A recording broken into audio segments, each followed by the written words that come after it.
제 나이, 어느덧 60, 남들은 다들 평온하고 안정된 시기라고들 하더군요. 좋은 남편, 다 커서 제 앞가림하는 자식들. 네, 맞아요. 겉으로 보기엔 남부러울 것 하나 없는 삶이었죠. 하지만 아무도 모를 겁니다. 잔잔한 호수 같아 보이는 제 마음속이 사실은 얼마나 오래전에 메말라 버렸는지를요. 제 하루의 끝은 늘 이곳 실버 세레니티 요양원에서 마무리됩니다. 친정어머니가 계신 곳이죠. 이곳의 공기는 늘 똑같습니다. 희미한 소독약 냄새와 세월의 냄새가 뒤섞여 있죠. 복도를 오가는 느릿한 발걸음 소리, 멀리서 들려오는 텔레비전 소리 외에는 모든 것이 깊은 침묵에 잠겨 있습니다. 마치 시간이 멈춰버린 섬 같다고 할까요? 어머니의 앙상한 손을 잡고 앉아 창밖을 바라보는 것이 제게 주어진 역할의 전부였습니다. 남편은 제가 효심 깊은 아내이자 딸이라며 행복한 줄 압니다. 다 키운 자식들은 이제라도 어머니의 삶을 즐기라며 제가 만족스러운 삶을 살고 있다고 믿지요. 하지만 그들은 모릅니다. 제 심장이 마지막으로 설레었던 게 대체 언제였는지 저조차도 가물가물하다는 것을요. 지난 20년 동안 단 한 번도 제 심장이 누구 때문에 예고 없이 쿵 내려앉은 적은 없었습니다. 정말 단 한 번도요. 그날 그 사람을 다시 만나기 전까지는요.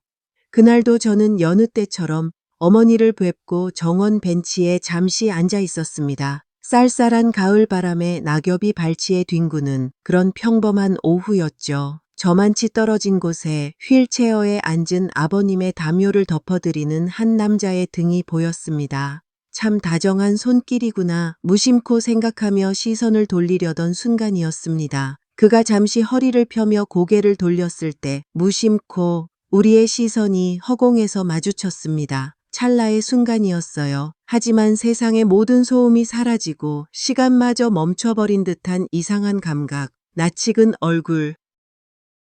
아니, 낯익다기보다는 제 기억 가장 깊은 곳, 뽀얀 먼지 속에 잠들어 있던 얼굴이었습니다.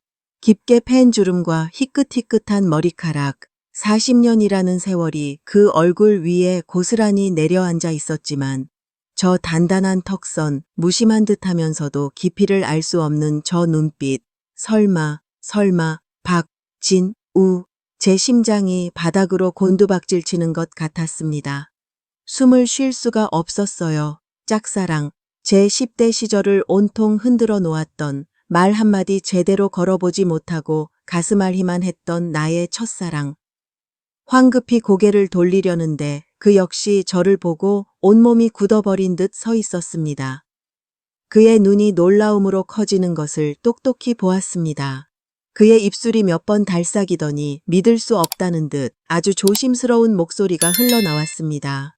혹시 수연아? 이수연 맞니? 수연아.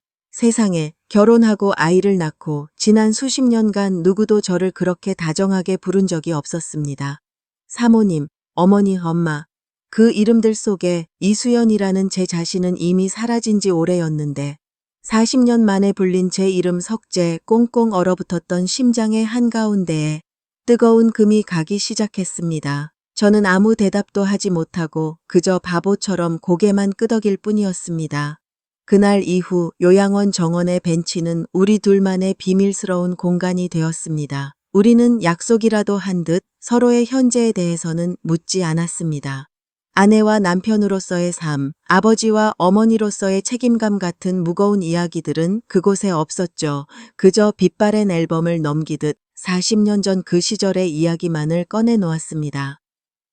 무서웠던 수학 선생님의 낡은 넥타이, 학교 앞 떡볶이집 할머니의 유난히 짜던 간장, 함께 들었던 낡은 팝송. 그런 사소하고 반짝이는 기억들 속에서 우리는 다시 17 소년, 소녀가 되었습니다. 가을이 깊어지면서 바람은 제법 차가워졌습니다. 저는 유난히 손이 찬 사람이었습니다. 젊었을 때부터 그랬죠. 찬 바람이 불기 시작하면 손끝이 저릿하게 시려왔습니다. 평생을 함께 산 남편도 제 배 아파 낳은 자식들도 제 차가운 손을 한 번도 따뜻하게 잡아주겠다는 생각을 못했던 것 같습니다. 아니, 어쩌면 관심이 없었을지도 모르죠. 그저 제가 추위를 많이 타는구나 그 정도였을 겁니다. 그날도 저는 외투 주머니에 손을 찔러 넣은 채 진우 씨의 이야기에 웃고 있었습니다. 그런데 그가 문득 말을 멈추더군요. 그러고는 잠바 주머니에서 무언가를 꺼내 제 손에 툭 쥐어 주었습니다. 따뜻했습니다. 아주 뜨거울 정도의 온기, 작은 손난로였어요. 그는 아무 말도 하지 않았습니다. 그저 덤덤한 표정으로 마치 늘 그래왔다는 듯이요. 하지만 그 순간 저는 알았습니다. 지난 수십 년간 제가 남편에게, 제 가정에게 단 한 번도 받아보지 못했던 것이 무엇이었는지를요. 그것은 거창한 사랑 고백이나 비싼 선물이 아니었습니다. 그저 얼음장처럼 시린 내 손을 알아봐주는 아주 작고 사소한 관심이었습니다. 사람들은 흔히 외도를 육체의 문제라고 생각하죠. 하지만 아니었습니다. 진정한 배신은 마음이 먼저 알아보는 것이더군요. 다른 사람이 쥐어준 이 작은 손난로 하나의 온기에 그동안 꽁꽁 얼어붙어 돌덩이 같았던 제 마음이 속절없이 녹아내리고 있다는 사실. 그것이야말로 제 남편과 아이들에 대한 가장 큰 그리고 가장 조용한 배신이었습니다. 저는 그 뜨거운 손난로를 쥔 채 차마 그의 얼굴을 마주 볼 수가 없었습니다. 어느새 요양원은 제게 더 이상 의무의 공간이 아니었습니다. 그곳은 잿빛 같던 제 삶에 유일하게 색채가 존재하는 찬란한 비밀의 화원이었습니다. 그와 함께 있는 그곳에서 저는 비로소 아내도 엄마도 아닌 온전한 이수연이 될 수 있었습니다. 우리는 손 한 번 잡은 적 없었고 어깨 한 번 기댄 적 없었지만 그 어떤 연인보다도 깊이 서로의 영혼을 나누고 있었습니다. 집에서의 저는 과묵한 아내이자 감정을 잘 드러내지 않는 어머니였으니까요. 그런 제가 그 사람 앞에서만큼은 잊고 있던 소녀 시절의 웃음을 되찾았습니다. 그가 툭 던지는 농담 하나에 제 평생 그렇게 환하게 웃어본 적이 있었을까 싶을 만큼 자지러지게 웃곤 했습니다. 그날도 그랬습니다. 가을 햇살이 유난히 좋았던 오후, 우리는 벤치에 앉아 학창시절 밴드부에서 기타를 쳤다던 그의 서툰 허풍에 박장대소를 하고 있었죠. 제 어깨가 들썩일 정도로 웃고 있는데 등 뒤에서 너무나 익숙한 목소리가 찬물처럼 끼얹어졌습니다. 어머님, 며느리였습니다. 미리 연락도 없이 할머니를 뵈러 온 모양이었습니다. 제 웃음소리가 순간 목구멍에 걸려 멎어버렸습니다. 방금 전까지 따스하던 햇살이 순식간에 차갑게 식는 것 같았죠. 아가, 여긴 어쩐 일이니? 애써 아무렇지 않은 척 평소에 무뚝뚝한 시어머니 목소리로 물었습니다. 며느리는 제 옆에 앉은 진우 씨를 한 번, 그리고 저를 한 번 훑어보았습니다. 그 아이는 제게는 늘 깍듯하고 싹싹한 며느리였습니다.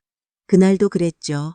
안녕하세요, 어머님 친구분이신가 봐요. 진우 씨에게 공손히 고개를 숙여 인사까지 했습니다. 하지만 저를 향해 돌린 그 아이의 눈빛을 저는 평생 잊을 수 없을 겁니다. 그것은 단순한 호기심의 눈빛이 아니었습니다. 차가운 바늘 끝으로 제 속을 꿰뚫어 보는 듯한 날카로운 눈초리, 그 눈빛은 모든 것을 묻고 있었습니다.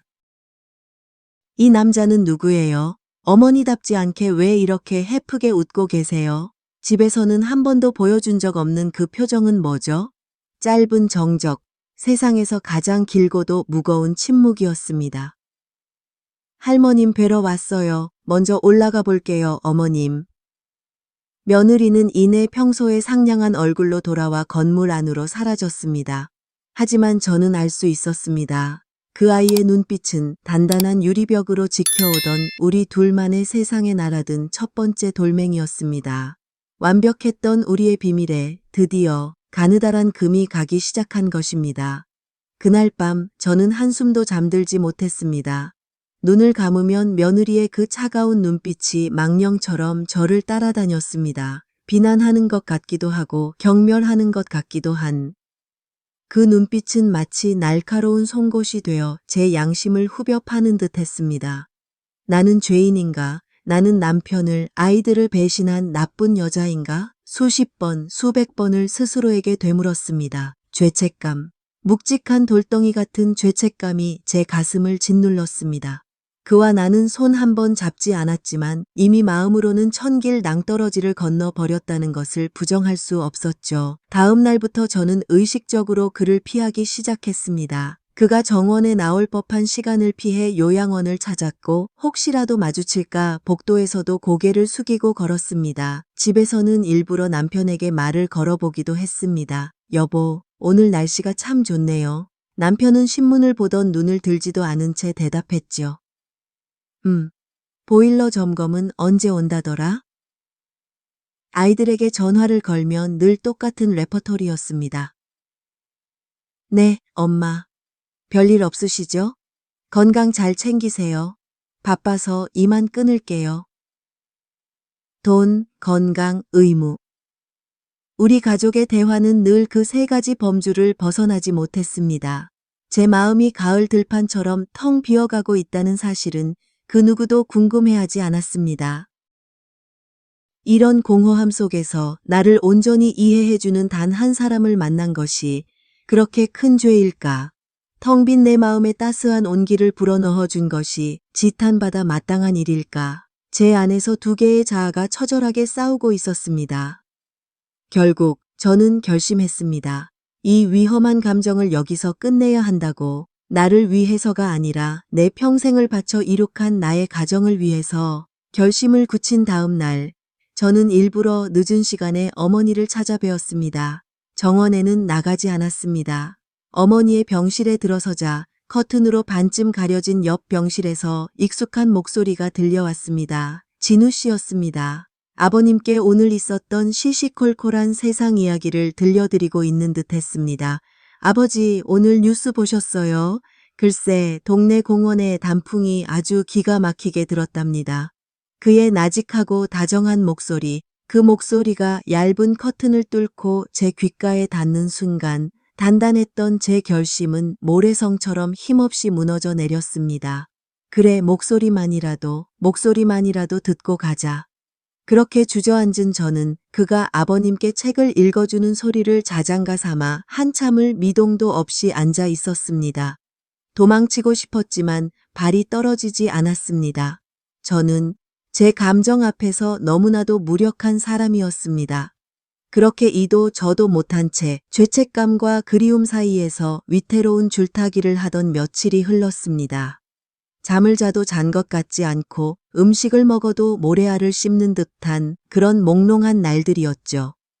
영혼이 몸을 빠져나와 안개 속을 헤매는 기분이었습니다. 현실의 저는 며느리의 눈치를 살피는 시어머니이자 남편의 끼니를 걱정하는 아내였지만 제 마음은 온통 요양원 정원의 그 벤치에 묶여 있었습니다. 스스로를 채찍질하고 다그쳐봐도 소용이 없었습니다. 이 감정은 제 의지로 통제할 수 있는 영역을 이미 벗어나버린 거대한 파도와도 같았습니다. 그러던 어느 날 새벽, 저는 아주 기이하고도 선명한 꿈을 꾸었습니다. 꿈속에서 저는 끝없이 펼쳐진 하얀 방 안에 홀로 앉아 있었습니다. 사방이 너무 고요해서 제 심장 소리가 북소리처럼 크게 울릴 정도였죠. 두려움과 막막함에 몸을 웅크리고 있을 때였습니다. 저 멀리서 문 하나가 스르르 열리더니 십수년 전 돌아가신 제 친정어머니가 들어오시는 겁니다. 살아생전 늘 입으시던 빛바랜 옥색 한복 차림 그대로요.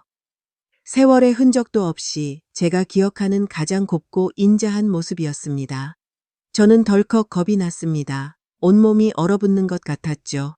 어머니가 내 모든 것을 알고 꾸짖으러 오셨구나.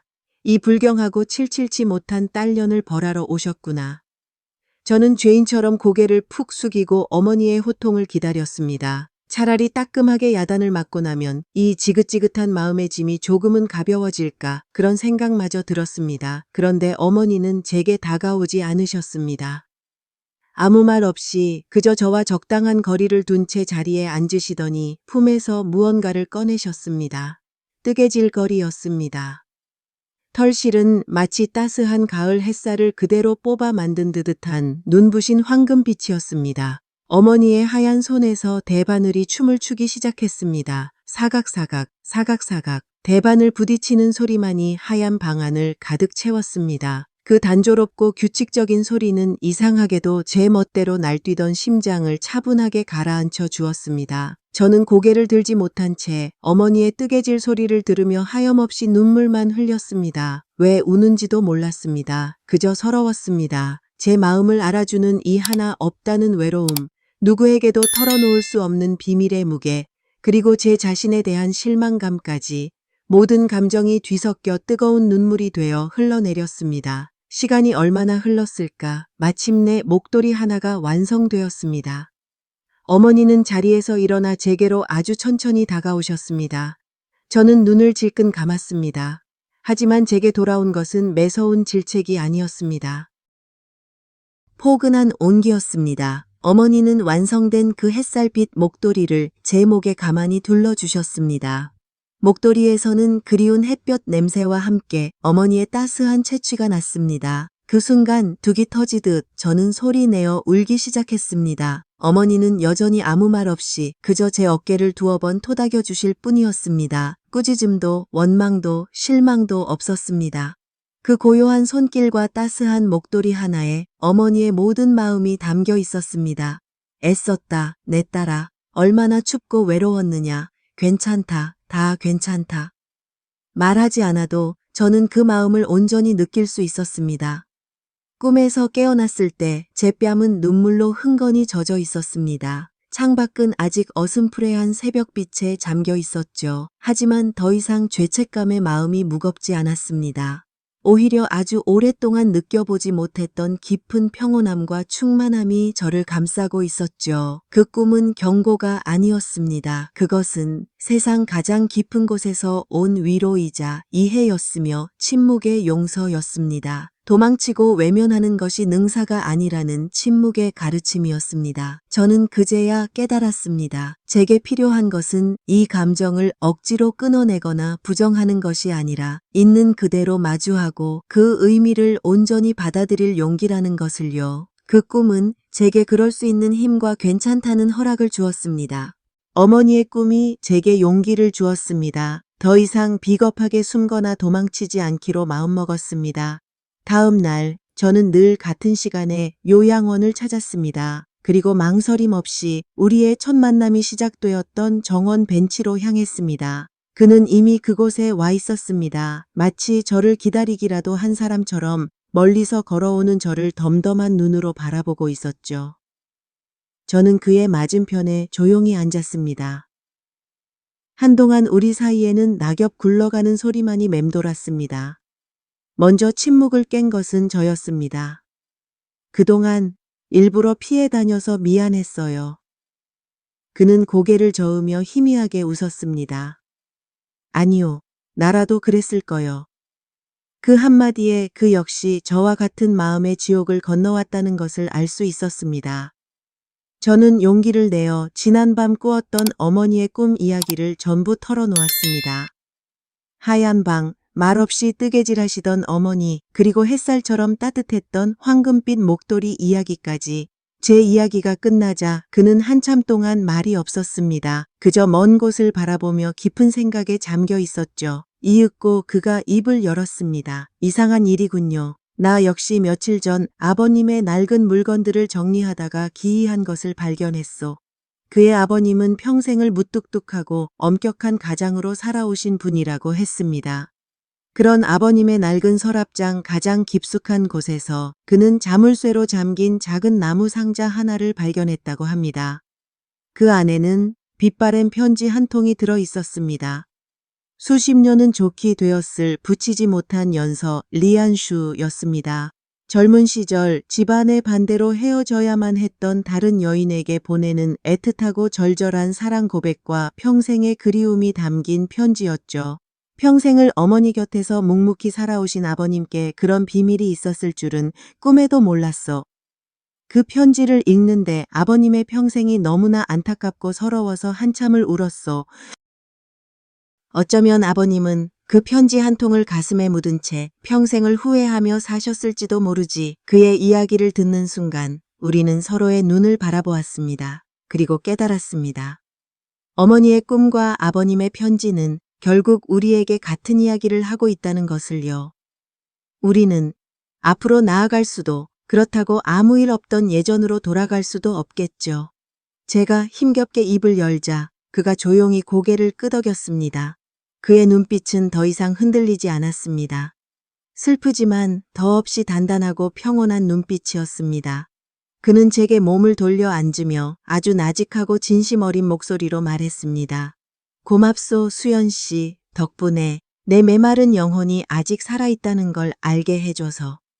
그리고 그는 제 평생 잊지 못할 한마디를 덧붙였습니다. 우리는 서로에게 가장 아름다운 비밀이 됩시다. 그것은 눈물 어린 작별 인사가 아니었습니다. 이 세상의 그 어떤 사랑 고백보다도 더 고귀하고 성숙한 약속이었습니다. 우리의 감정을 더럽히지 않고 현실의 진흙탕으로 끌어내리지 않고 가장 순수하고 아름다운 형태로 영원히 간직하자는 그런 슬프고도 숭고한 선택. 저는 그저 말없이 미소 지었습니다. 우리는 작별 인사를 하지 않았습니다. 그건 끝이 아니었으니까요.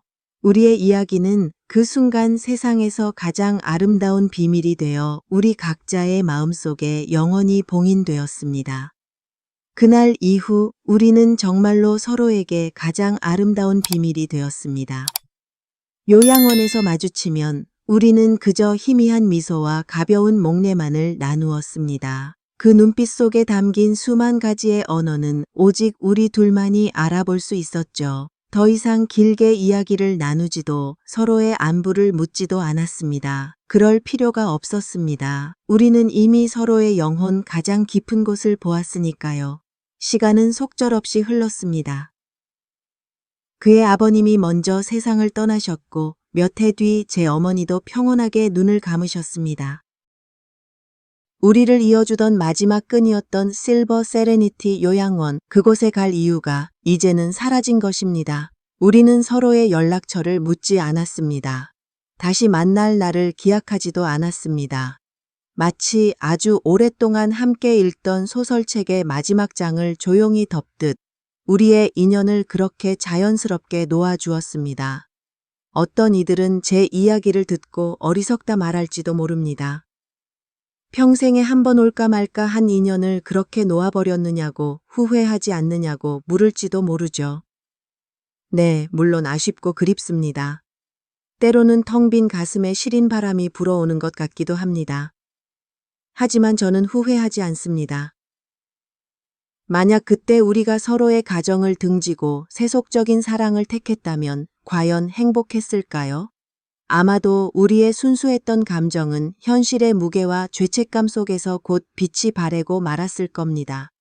그래서 저는 선택했습니다. 그를 제 삶의 남자로 만드는 대신 제 영혼의 한 부분으로 영원히 간직하기를요. 그렇게 제 예순의 가을에 찾아왔던 짧은 사랑은 시간이 지나도 녹슬지 않는 저 혼자만의 영원한 훈장이 되었습니다. 사람들은 흔히 말하죠. 잘못된 시간에 만난 운명은 비극이라고요. 하지만 저는 가끔 이런 생각을 합니다. 과연 그것이 정말 비극이기만 한 걸까요? 어쩌면 메마른 사막 같던 내 삶에 아직 사랑이라는 오아시스가 존재한다는 것을 알려주기 위해 신이 잠시 보내준 찰나의 은혜는 아니었을까요?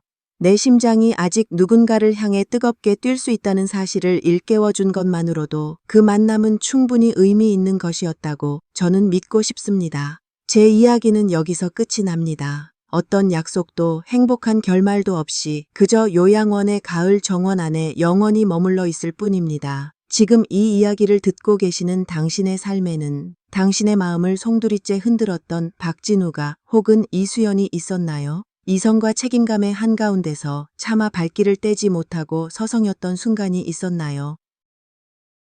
괜찮으시다면 댓글을 통해 당신의 이야기를 들려주세요. 모든 이야기는 그 자체로 소중하고 또 누군가에게는 깊은 위로가 될 수 있으니까요. 그리고 저희 채널을 구독하는 것을 잊지 마세요. 매주 금요일 저녁 다시 이곳에 함께 모여 우리 삶의 조용한 박동소리에 귀 기울일 수 있도록 말입니다. 귀한 시간을 내어 들어주셔서 진심으로 감사합니다.